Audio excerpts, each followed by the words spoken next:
So I have this old Campagnolo Valentino extra rear derailleur, and I was just cleaning it and putting it back together. And it's interesting how you can start to lose track of how it goes back together, especially this one.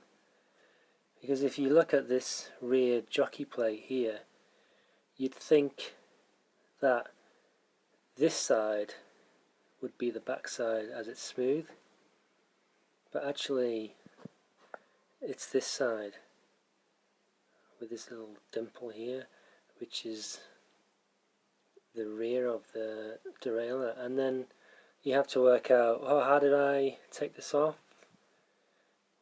Well, luckily, well, it's not going to be that difficult, but I did take a picture of it when it was really dirty, and as you can see,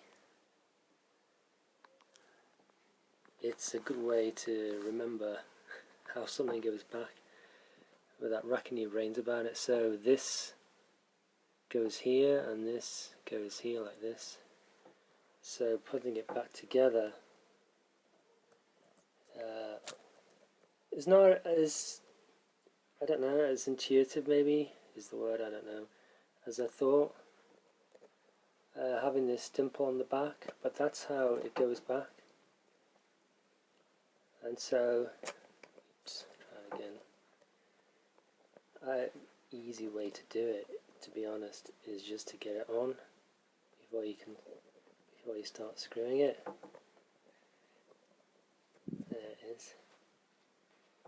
So it will go like this, and then you can put the bottom jockey wheel in here like this. Just an interesting aside for a Campagnolo Valentino extra rear derailleur.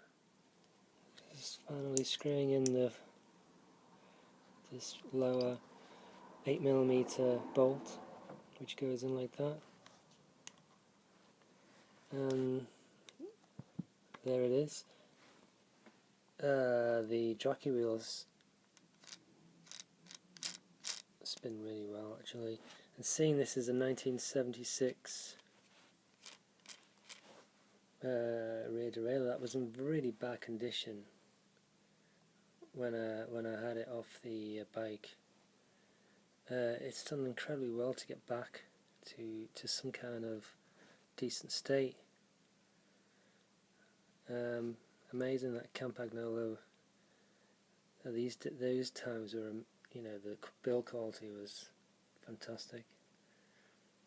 So there it is, Campagnolo, not the lightest derailleur, but really something simple and just really well made about it. And that's ready to put on a bike. So the derailleur is fitted to the frame now. There's a hanger here that's been installed at some point because this frame didn't have a hanger originally. And on this side you can see where you have to screw that nut here to secure the derailleur in the frame.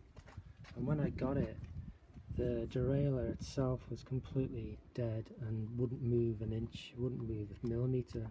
So I needed to lubricate it, and I did this to get the spring going back to life. And eventually it came back, and it's moving pretty well now. The shifter, the single shifter here is quite rare. There's no front derailleur because this bike's just a 5-speed, and as you can see, it's moving pretty well as it stands right now. I have to fit the chain and see how it goes.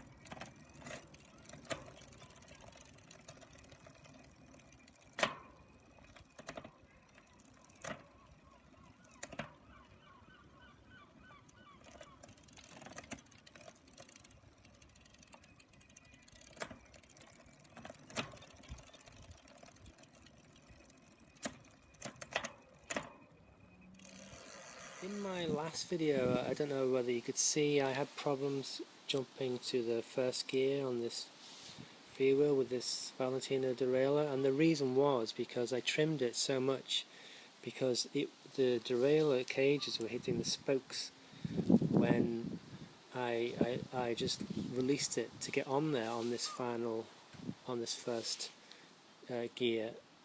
So I had to trim it so much that it really wasn't climbing up there properly.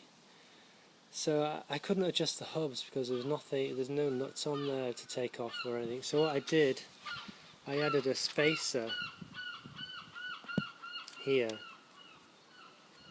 to get that space across. Move this freewheel just 2 or 3 millimeters this way, you know, away from the hub, so that this wouldn't hit the spokes anymore. And I used this spacer here from a Shimano hub. I mean, it didn't fit, so I had to file down these protrusions here to get it on. And eventually it did, and it gave that bit of space so that, you know, when I turn it down the wheel, there's no hitting of the spokes. There's a good 2 millimeter gap there now, which has made all the difference by adding this spacer. So now the derailleur works really well, and I'm happy with it, because I just couldn't stand the idea of that noise of the derailleur hitting the spokes. It drives me crazy, and that was the way I fixed it. So I hope that helps someone somewhere. Cheers.